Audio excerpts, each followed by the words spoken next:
She made a silent signal to alert the Korean Mafia boss, and the very next moment, everything got changed. The morning light filtered through the tall windows of Celestial Grounds Cafe, casting geometric shadows across the polished wood floors. Evelyn Carter, Evie to everyone who knew her, wiped down the espresso machine for the third time that morning, her movements automatic after 4 years of the same routine. 26 years old, English literature degree from the University of Washington gathering metaphorical dust, student loans that would outlive her grandchildren, and a caffeine-stained apron that had become more familiar than her own reflection. This wasn't the life she'd planned. She was supposed to be teaching, maybe writing on the side, doing something that mattered. Instead, she was perfecting latte art for customers who didn't notice, and memorizing orders for regulars who didn't remember her name.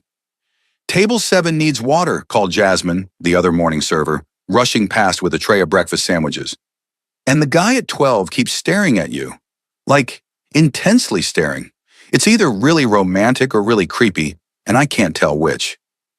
Evie glanced toward table 12 and felt her stomach do something complicated. The man sitting there was Korean, impeccably dressed in a charcoal suit that probably cost more than her monthly rent, with sharp features and dark eyes that were, indeed, fixed on her with unnerving focus.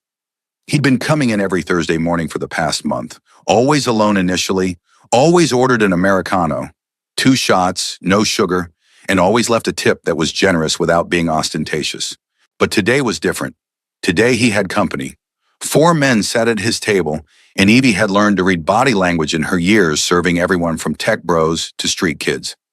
These men moved like predators, controlled, aware, dangerous in a way that had nothing to do with how they dressed or what they ordered.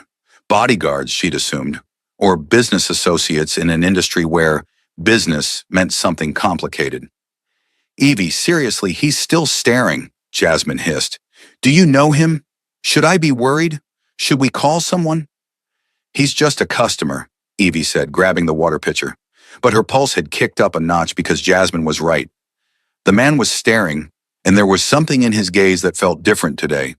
Urgent, maybe, or assessing. She approached table 12 with her professional smile firmly in place, hyper-aware of the weight of 5 sets of eyes tracking her movement. "Good morning, gentlemen. Can I start you off with anything besides coffee?" The man in the charcoal suit, she'd mentally dubbed him Thursday regular, weeks ago, met her eyes directly. "The breakfast special, all of us." His voice was deep, accent minimal but present, and his English was too perfect, too controlled, like someone who'd learned the language through effort rather than immersion. "Coming right up." Evie poured water, moving around the table, and that's when she noticed them. 2 men at table 9, just behind Thursday regular. Asian, late 20s, wearing casual clothes that didn't quite hide the tension in their shoulders. They weren't eating, weren't drinking, just sitting, watching, with an intensity that made Evie's crisis intervention training kick in automatically. She'd seen that look before, in domestic violence situations, in stalking cases during her internship at the women's shelter. The look of people waiting for the right moment to act, and they were both watching Thursday regular with a kind of focus that screamed threat. Evie's hand trembled slightly as she filled the last water glass. The 2 men at table 9 had positioned themselves perfectly, directly behind Thursday regular's blind spot, close enough to move quickly, far enough to avoid immediate suspicion. This was bad. This was very bad. And Evie had approximately 30 seconds to decide if she was imagining danger or about to witness something violent in her cafe.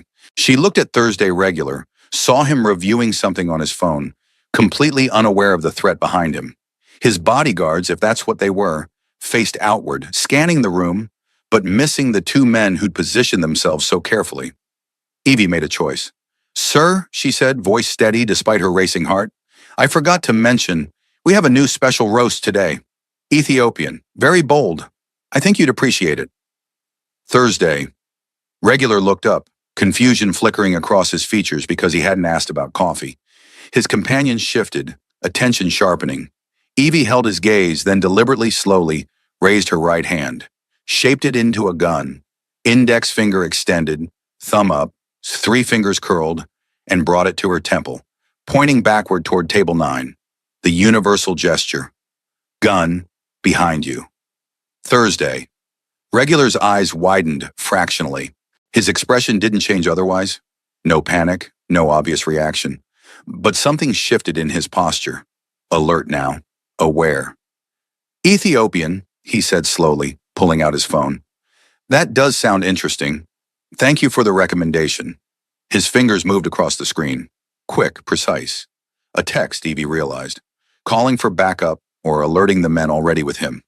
I'll bring you a sample, Evie said, keeping her voice light, professional. Her heart hammered against her ribs as she walked away from table 12, hyper-aware of the two men at table 9 tracking her movement. Don't react. Don't show fear. Just do your job. She made it to the counter where Jasmine was organizing pastries. Jazz, I need you to do me a favor. Call the back entrance. Tell whoever's managing deliveries to lock it. Right now. What? Why? Just do it. Please. Trust me. Something in Evie's voice must have convinced her because Jasmine nodded and disappeared toward the kitchen. Evie grabbed the Ethiopian roast, poured a small sample cup, and turned back toward the dining room. That's when things happened fast. The cafe's front door opened. 4 men entered. Asian, expensive suits, moving with military precision. They didn't look at the menu board or the counter. Their eyes went straight to table 12. Thursday, regulars men noticed. One stood smoothly, buttoning his jacket in a way that suggested he was armed. Another shifted position, blocking Thursday regular from the door. And the 2 men at table 9 tensed, hands moving toward their waists. This was about to become a bloodbath in the middle of a Seattle cafe at 9:37 a.m. on a Thursday morning. Excuse me, gentlemen, Evie said loudly, cutting through the tension as she approached table 9 with the coffee sample. I'm so sorry, but we just realized there's an issue with the electrical panel near your table.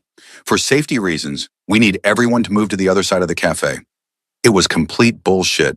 There was no electrical issue, but her voice carried, clear, authoritative, the tone she'd perfected during crisis intervention training when de-escalating volatile situations.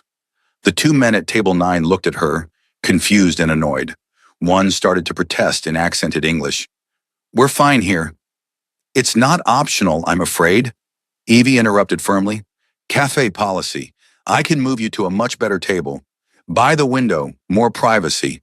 She gestured toward the opposite side of the room, away from Thursday regular, away from the escalating confrontation. For a moment, nobody moved. The tension was so thick Evie could taste it. Metallic, dangerous, the feeling of standing on the edge of violence. Then Thursday regular spoke, his voice carrying across the space in rapid Korean. Evie didn't understand the words, but the tone was clear. Stand down. Let it play out. The 4 men who'd entered spread out slightly, surrounding table 9 with casual efficiency that was absolutely not casual. And suddenly, the 2 men who'd been watching Thursday regular found themselves trapped. One reached for his waistband. Thursday regular's man moved faster, grabbed his wrist, twisted, produced a gun seemingly from nowhere, and pressed it into the man's ribs. All in less than 2 seconds, so smooth most of the other cafe patrons didn't even notice. The second man at table 9 froze, hands slowly rising as another of Thursday regular's people moved behind him. Everybody stay calm, Thursday regular said, standing now, voice carrying authority that made even Evie want to obey. He spoke again in Korean, quick, sharp commands, and his men efficiently patted down the 2 threats, removing 2 handguns and what looked like a knife. The entire cafe had gone silent. Customers staring, some pulling out phones, others wisely keeping their heads down. Thursday. Regular turned to Evie, and the expression on his face was complex. Gratitude, respect, and something that looked almost like wonder. You saw them. How? Body language, Evie said, proud that her voice only shook slightly. They weren't here to eat. They were here to watch you. And the way they positioned themselves, she gestured. Classic ambush positioning. I used to work crisis intervention. You learn to read rooms. You used to work crisis intervention, and now you serve coffee, he said, and it wasn't a question. Just observation, but it carried weight. Student loans don't pay themselves. Thursday, regular smiled, genuine warmth breaking through the dangerous intensity. What's your name? Evelyn. Most people call me Evie. Evelyn. He said it carefully like he was memorizing it. My name is Park Jin-woo, and you just saved my life. Before Evie could respond, police sirens wailed in the distance, getting closer. Jinwoo's expression shifted. Calculation, quick decision, making. Take them out the back, he said to his men in English, gesturing to the two would-be attackers. Make sure they understand the message. Then to Evie, I need to go, but I will be back. To thank you properly. He pulled out his wallet, extracted a business card, and pressed it into her hand. Call me, anytime, for anything. You have my word. You are under my protection now. Anyone who helps Park Jin-woo becomes family. Then he was gone, his men efficiently escorting the two threats out through the kitchen exit, while Jin-woo and the four newcomers left through the front, all of them vanishing seconds before two Seattle PD cruisers pulled up outside.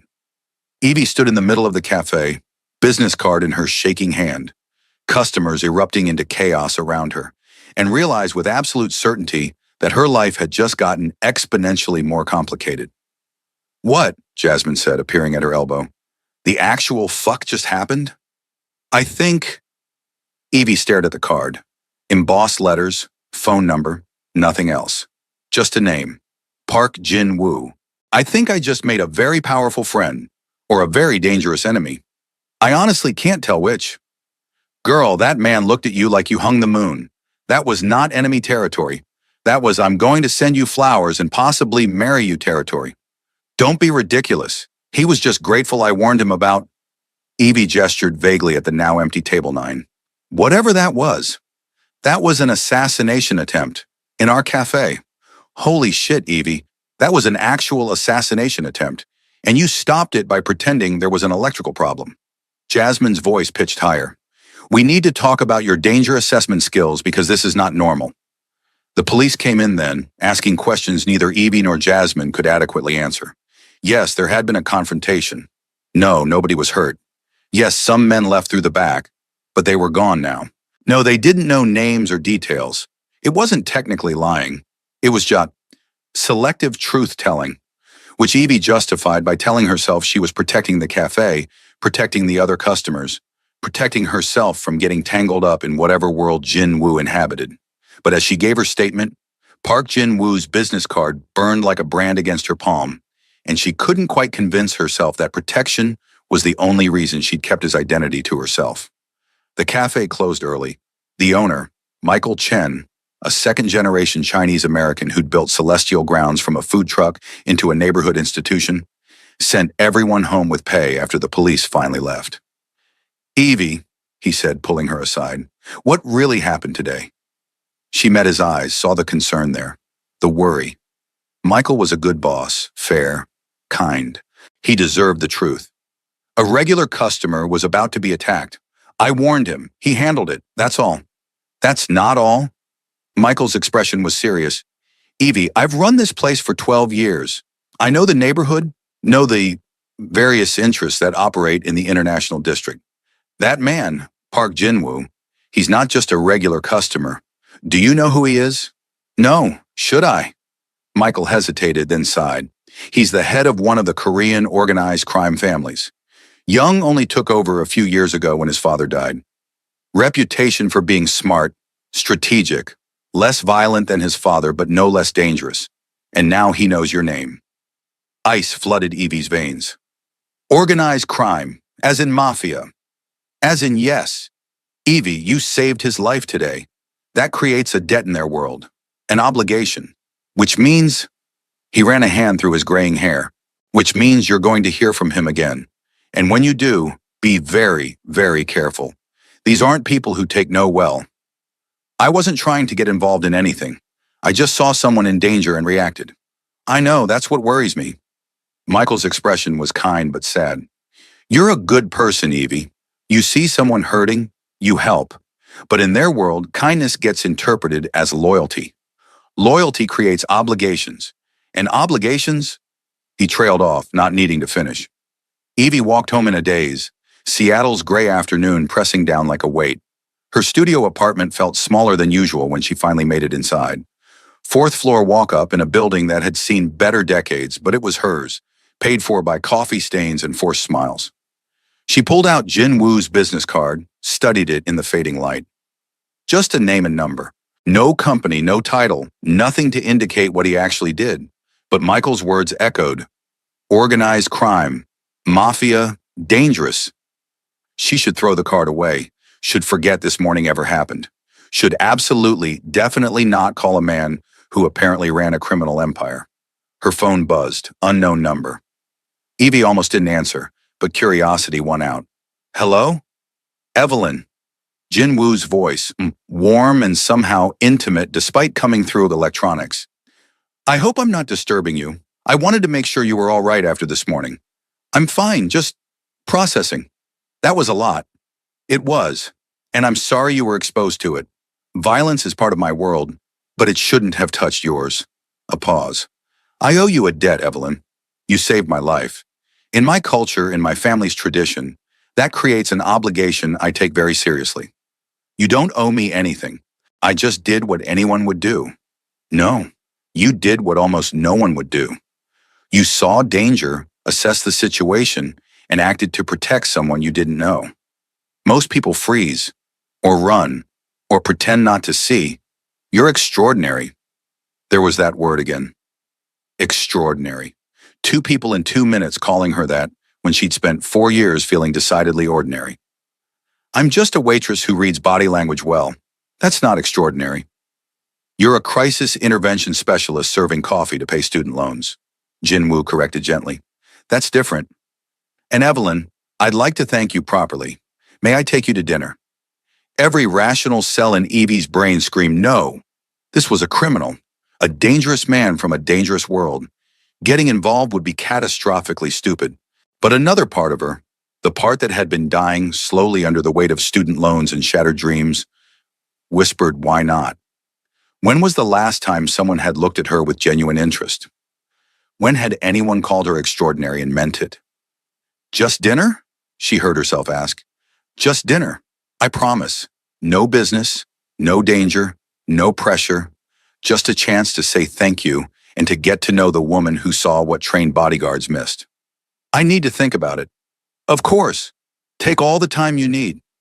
But Evelyn, his voice softened, thank you for today, for seeing, for acting. You're remarkable, and I'd very much like the chance to know you better. He hung up before she could respond, leaving Evie staring at her phone, heart racing, mind spinning with possibilities and warnings in equal measure. She called her best friend Keisha, who'd been her roommate at UW and was now a public defender, drowning in her own impossible cases. Girl, tell me you're calling because you finally quit that cafe and got a real job using your degree. Not exactly. Keisha, I need advice. Hypothetically, if someone saved someone else's life and that someone else turned out to be, Evie hesitated, involved in organized crime, and he wanted to thank her with dinner. Stop. Stop right there. Evie, please tell me this is actually hypothetical and not about you. Silence. Jesus Christ. Evie, what did you do? So Evie told her, all of it. The signal, the tension, Jin Woo's gratitude, Michael's warning, the phone call asking her to dinner. Okay, Keisha said when she finished.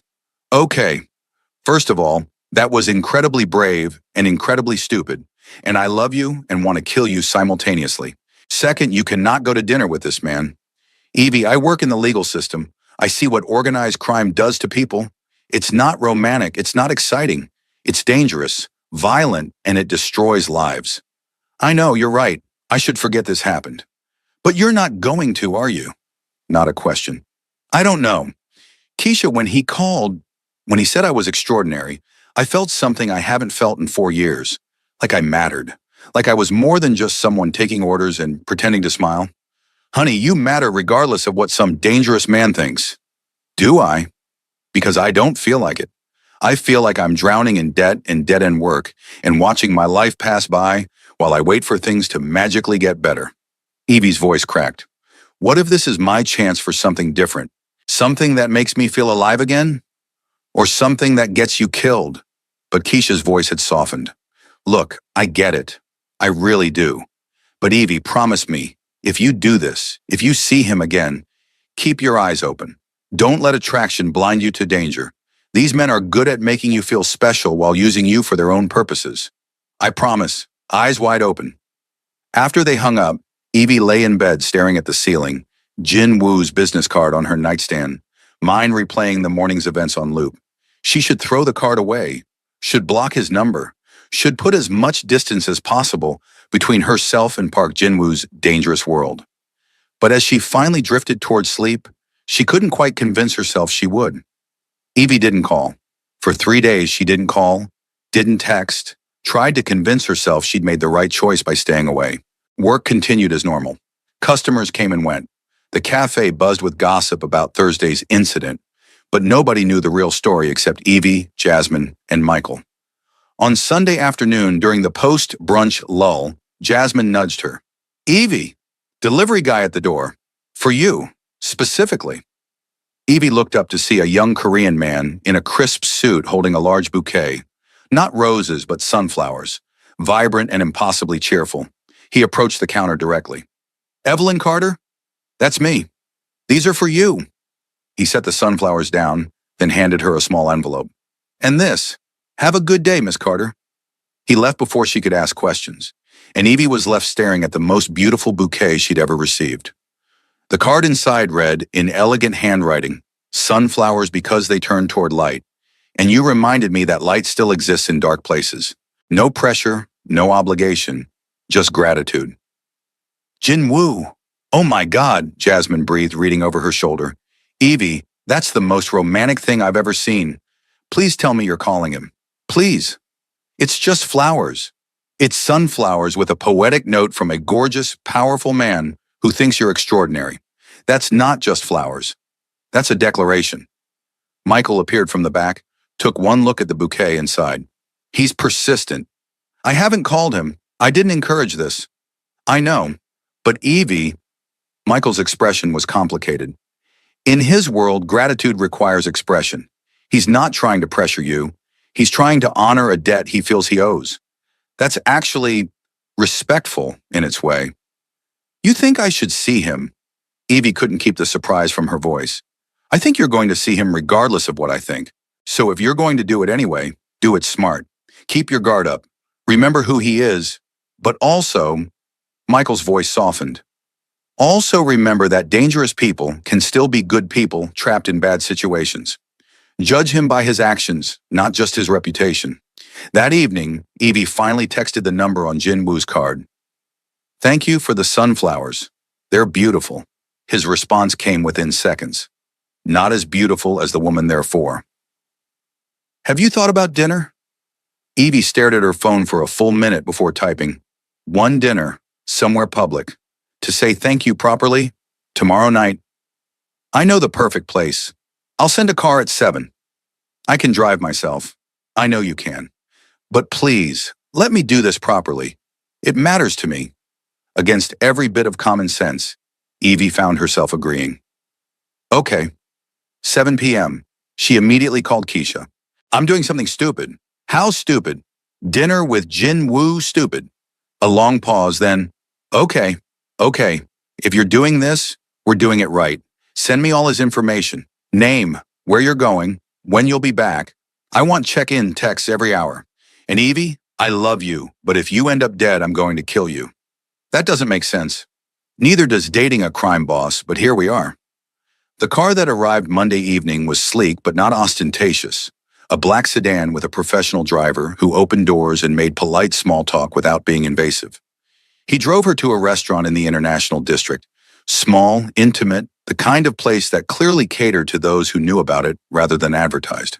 Jin-woo was waiting outside, and Evie's breath caught. He wore a dark suit, perfectly tailored, but it was his expression that arrested her. Genuine pleasure mixed with something that looked like relief. "Evelyn," he said, taking her hand with old-fashioned courtesy. "Thank you for coming. You look beautiful.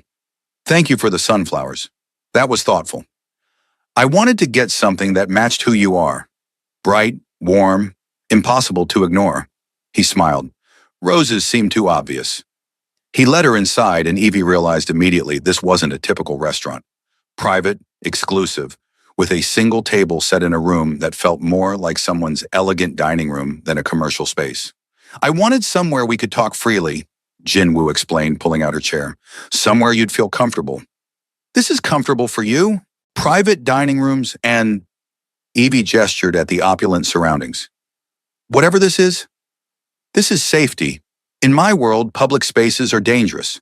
Too many variables, too many threats. Private means controlled. He sat across from her. But I understand if it makes you uncomfortable. I can take you somewhere more public if you prefer. No, it's fine. Just different from anything I'm used to.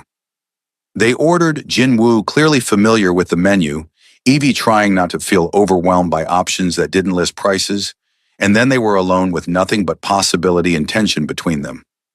Tell me about crisis intervention, Jinwoo said. How does someone go from that to serving coffee? So Evie told him. About her degree in English lit with a minor in psychology, her passion for helping people in impossible situations, her internships at domestic violence shelters and crisis hotlines, her dreams of working in victim advocacy or counseling. And then reality hit, she said, the familiar bitterness creeping in. Nonprofit work doesn't pay.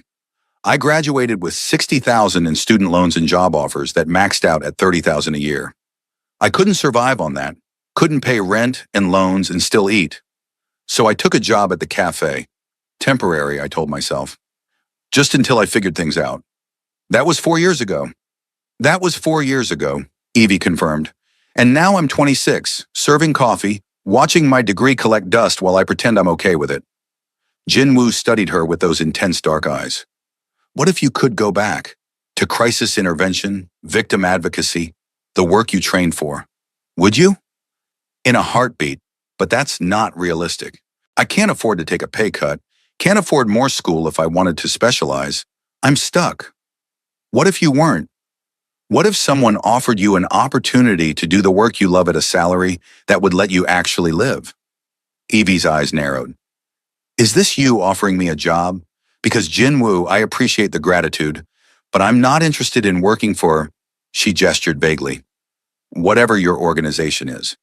Not for my organization, for a community initiative I'm building, completely separate. He leaned forward, passion entering his voice. I'm establishing a crisis center in the International District, resources for immigrant families, domestic violence support, intervention services for at-risk youth. It's legitimate, legal, funded through my family's legal businesses. Why? Because my mother was killed in a domestic violence situation when I was 15. My father, Jinwoo's jaw tightened. My father was not a good man. He hurt her, controlled her, and one night it went too far. She had nowhere to go, no resources, no one who could help her navigate leaving a powerful, dangerous man. So she stayed, and she died. Pain laced his words, old and deep. Evie felt her heart crack. I'm so sorry. I took over the family business when my father died 3 years ago. And the first thing I decided, I would build something in my mother's memory. Something that helps people like her. People trapped in impossible situations who need someone to see them and offer a way out. He pulled out a folder, slid it across the table. This is the proposal. The center, the programs, the staffing needs. I need someone to run the crisis intervention department. Someone who understands trauma, who knows how to build trust with vulnerable populations, who sees people the way you saw that thread in the cafe. Evie opened the folder, scanned the details. It was comprehensive, professional, clearly the result of serious planning, and the salary listed made her eyes widen. This is $75,000 a year, plus benefits, education assistance, if you want additional certification, budget to hire your own team. Jinwoo's voice was earnest. I'm not offering this because I want something from you, Evelyn. I'm offering it because you're qualified, because you have the exact skills we need, and because, he paused, because I want good people building this center. People who actually care about helping rather than just collecting a paycheck. And if I say yes, what's the catch? No catch. The center is separate from my other business. Completely legitimate. I won't interfere with your work, won't ask you to compromise your ethics. You'd have complete autonomy in building your department. It was everything Evie had wanted. A chance to use her skills, to make a real difference, to do work that mattered. And the salary would change her life. Pay off loans, save money, actually live instead of just survive. But it came from a man who ran a criminal organization, a man whose world involved violence and danger and operating outside the law. I need to think about it, Evie said carefully. Of course. Take all the time you need. But Evelyn, I want you to know, this isn't manipulation. This isn't me trying to buy your loyalty or compromise you. I saw what you did in that cafe, saw how you read a dangerous situation and acted without hesitation. That's exactly who I need running crisis intervention at this center. The rest, he gestured between them. Whatever this is, or could be, that's completely separate. The job stands regardless.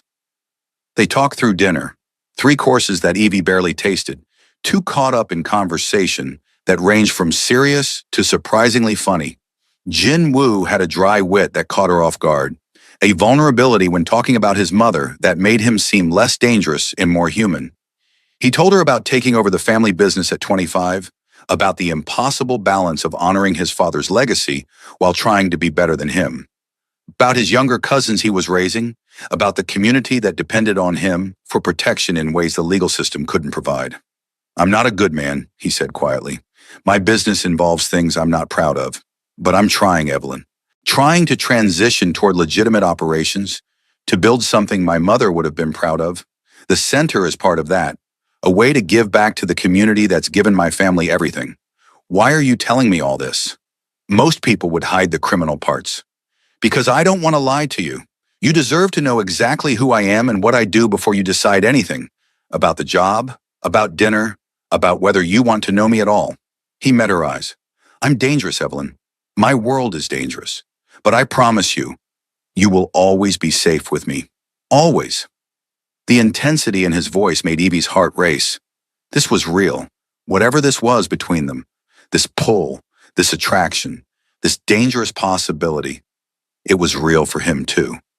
The evening ended too soon. Jinwoo walked her to the car, and at the door he took her hand gently. Thank you, he said, for coming tonight, for listening, for being exactly who you are. Thank you for dinner, and for the job offer. I'll think about it, seriously. That's all I ask. He lifted her hand to his lips, pressed a soft kiss to her knuckles. Evelyn, whatever you decide, about the center, about me, know that I meant everything I said. You're extraordinary, and I'm grateful our paths crossed. The drive home was quiet, Evie's mind spinning. Jinwoo had offered her everything, a chance at meaningful work, financial stability, the possibility of actually using her degree. All she had to do was accept help from a man whose world involved violence and crime. She called Keisha the moment she got home. I'm alive and unharmed, and he offered me a job. Excuse me, what? Running crisis intervention at a community center he's building. $75,000 a year, complete autonomy, everything I've ever wanted professionally. Oh, fuck, Evie, that's... Keisha paused. That's actually brilliant manipulation. Give you everything you want so you feel obligated to him, to his world. Or maybe he genuinely wants to build something good and needs someone qualified to run it. Maybe. But honey, be careful. Men like that, they're good at making you feel special while pulling you deeper into their world. Just keep your eyes open, okay? Don't let attraction blind you to danger. But as Evie lay in bed that night, staring at the ceiling, she wondered if maybe danger wasn't always a bad thing. Maybe sometimes danger came wrapped in opportunity, in the possibility of actually living instead of just surviving. Maybe sometimes you had to risk everything to gain anything. Evie made her decision 3 days later. She called Jinwoo from the cafe during her afternoon break, heart pounding as the phone rang. Evelyn. He sounded pleased, hopeful. I was beginning to think you decided against it. I have conditions. Name them. Complete autonomy over my department. You don't interfere with hiring, protocols, or how I run crisis intervention. Agreed. The center stays completely separate from your criminal operations. No overlap, no using it as a front, no involving my staff in anything illegal. Absolutely, that's non-negotiable for me as well. And us, personally, we keep it professional. No mixing work with whatever this is between us. A pause, then Jinwoo said carefully, I can promise to respect your boundaries, but Evelyn, I can't promise not to want more. I'm drawn to you in ways I haven't been in years, but I'll follow your lead. Professional if that's what you need. It's what I need. For now. Then that's what you'll have. So, do we have an agreement? Evie took a deep breath, thought about 4 years of serving coffee, about dreams deferred and loans mounting, about the possibility of actually making a difference again. We have an agreement. I'll take the job. Jinwoo's relief was audible. Thank you. Evelyn, you won't regret this. I promise.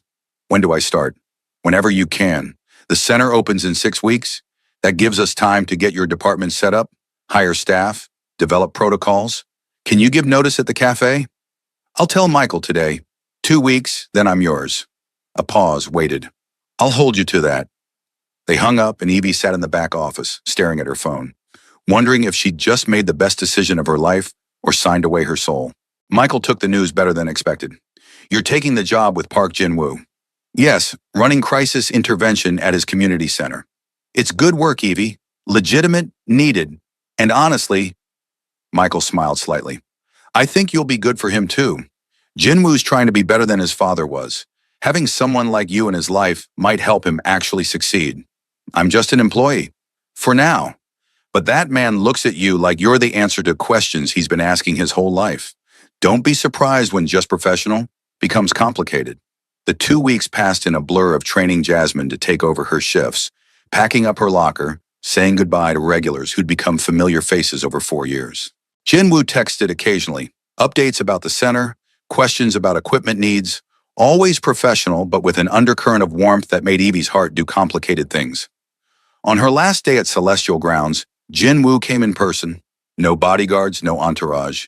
Just him in a simple dark suit, carrying a wrapped package. Your last day, he said, approaching the counter. I wanted to mark the occasion. He handed her the package. Inside was a leather portfolio, expensive and beautiful, with her initials embossed on the front. For your new position, every crisis intervention specialist needs somewhere to keep their plans for changing the world. Evie's throat tightened. Thank you. This is perfect. You start Monday. My assistant will send you all the details. Office location, access codes, everything you need. But Evelyn? He met her eyes. I'm glad you're taking this chance. On the center, on using your skills again, and maybe eventually on me. Jin-woo, I know, professional. I'm respecting that. But I can't help hoping that someday you'll see me as more than just your boss. He left before she could respond, and Evie was left holding a portfolio and a chest full of feelings she had no idea how to process. Monday arrived gray and drizzly, typical Seattle. Evie dressed carefully, professional but not stuffy, approachable but capable, and drove to the address Jin-woo's assistant had sent. The building was in the heart of the International District, newly renovated, beautiful. The lobby directory listed the crisis center on the 3rd floor, and Evie's heart raced as she rode the elevator up. Jin-woo was waiting in what would be her office, corner space with windows overlooking the street, desk already set up, walls painted a soothing gray blue. Welcome, he said, smile genuine and warm. To your new kingdom. Everything in here is yours to arrange however you want. Budget's in that folder, he gestured to the desk, along with contacts for hiring and the building manager's information for any modifications you need. Evie walked through the space, touching the desk, looking out the windows, and felt something she hadn't in 4 years. Hope. This is incredible. Thank you. You're going to do amazing things here. I know it. Jin-woo moved toward the door. I'll let you settle in. But Evelyn, my office is just down the hall. If you need anything at all, I'm here. He left and Evie stood in her new office, leather portfolio on the empty desk, and let herself believe that maybe, just maybe, taking this risk had been exactly the right choice. The next 6 weeks were a controlled chaos of hiring, training, setting up protocols, and building something from nothing. Evie threw herself into the work with an intensity that surprised even her. Hiring a team of counselors and advocates, developing intake procedures, establishing partnerships with legal aid and housing services, and through it all, Jin-woo was there, not interfering but supporting, approving budgets without question, connecting her with community leaders, making sure she had everything she needed to succeed. But he kept his distance, professional, respectful, never crossing the boundaries Evie had established, which should have been perfect. Instead, it left her constantly aware of him, the way he moved through the building with quiet authority, the respect his people showed him, genuine, not born of fear, the way he looked at her when he thought she wasn't paying attention, with something that felt like longing. You're falling for him, her assistant Mia observed one afternoon. Young, sharp, with a degree in social work and the kind of directness Evie appreciated. Your boss, the dangerous, gorgeous crime boss. You're totally falling for him. I am not. We're professional. Professional people don't look at each other the way you two do. Like you're both drowning and each other is air. Mia grinned. It's actually kind of beautiful. Also terrifying, given what he is. What he is trying to build something good. This center, these programs, they're going to help people, Mia. Real people who need it. I know. That's why I took this job. But honey, don't confuse admiration for his vision with actual feelings for him. Those are different things. Were they? Evie wasn't sure anymore. She admired what Jin Woo was building, yes, but she also found herself thinking about him constantly, wondering what he did when he wasn't at the center, wanting to know more about the man behind the dangerous reputation. The crisis center officially opened on a Thursday. Deliberately chosen, Jin Woo explained, because Thursday was the day Evie had saved his life. Full circle, he said, standing beside her at the ribbon-cutting ceremony. Community leaders, city officials, and families from the neighborhood gathered, all there to celebrate this new resource. Evie gave a speech about the center's mission, about providing help without judgment, about creating safe spaces for those who needed them most. And when she finished, the applause was genuine, warm, filled with hope. Jin Woo caught her afterward, pulled her aside. You were brilliant. Everything I knew you would be. This is your dream, Jin Woo. Your mother's legacy. I'm just helping make it real. You're not just anything. Evelyn, you've built something extraordinary here. And he paused, emotion flickering across his face. I'm grateful for everything, for taking the risk, for trusting me, for being exactly who you are. They stood close in the hallway, alone for a moment, and the air between them felt charged with possibility. Jin Woo, Evie said softly, about keeping things professional. His phone buzzed urgently. He glanced at it and his expression transformed, from warm to ice cold in a heartbeat. I have to go. Emergency. He looked at Evie, conflict clear in his eyes. I'm sorry. We'll talk later. He was gone before she could respond, moving with the deadly purpose she'd seen that first day in the cafe, and Evie was left with the reminder that no matter how much good Jin Woo built, he was still part of a dangerous world. The emergency was a territorial dispute, another organization moving into Jin Woo's area, testing boundaries. Evie learned about it secondhand, through worried whispers from staff who'd heard things from family members connected to the community.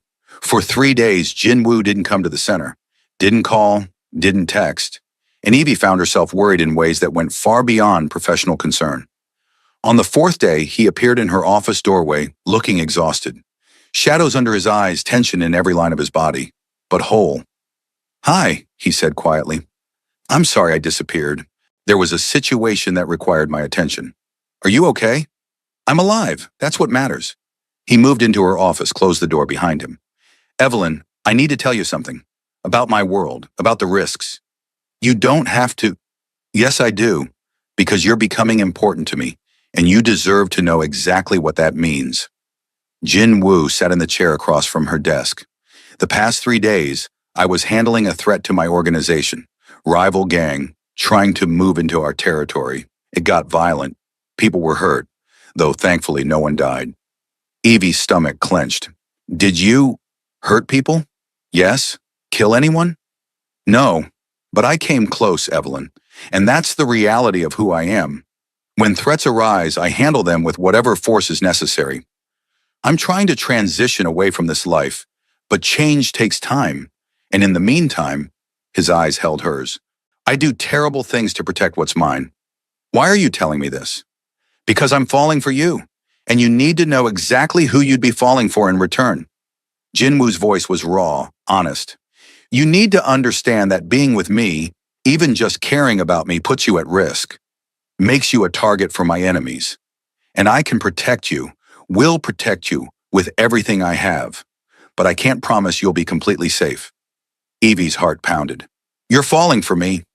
Yes, have been since you made that gun signal in the cafe. You're brave and kind and see people the way I've always wanted to be seen, as more than just what I do, as someone who could be better. He stood, moved closer. But I won't pressure you. If you want to keep things professional, I'll respect that. If you want me to stay away completely, I'll do that too. Just tell me what you need. Evie stood, closed the distance between them until they were inches apart. What I need is for you to be honest, always, about who you are, what you do, the dangers. Can you promise me that? Yes, complete honesty, no matter how ugly the truth. Then I need you to know I'm falling for you too. And it terrifies me. Because you're right, you're dangerous. Your world is dangerous, and every logical part of my brain says I should run. She reached up, touched his face. But I can't seem to run, can't seem to want to. You've given me back my purpose, my dreams, and somehow you've become part of those dreams. Jinwoo's eyes closed, relief and joy washing over his features. Evelyn! She kissed him before he could finish, and the world narrowed to just this, his lips on hers, gentle and hungry and perfect. His arms wrapped around her, pulling her close, and for a moment everything else fell away. The danger, the complications, the impossible situation they were in. When they finally broke apart, both breathless, Jinwoo rested his forehead against hers. I promise, he whispered, to always be honest, to always protect you, to try every day to be worthy of someone as extraordinary as you. And I promise to see you, really see you, not just the dangerous parts, but the man trying to be better, the man building good things in the middle of impossible circumstances. They stood there holding each other, and Evie knew with absolute certainty that her life had just become infinitely more complicated. But looking at Jinwoo, at the hope and vulnerability in his eyes, she couldn't bring herself to regret it. Sometimes the most dangerous choices were also the most worthwhile.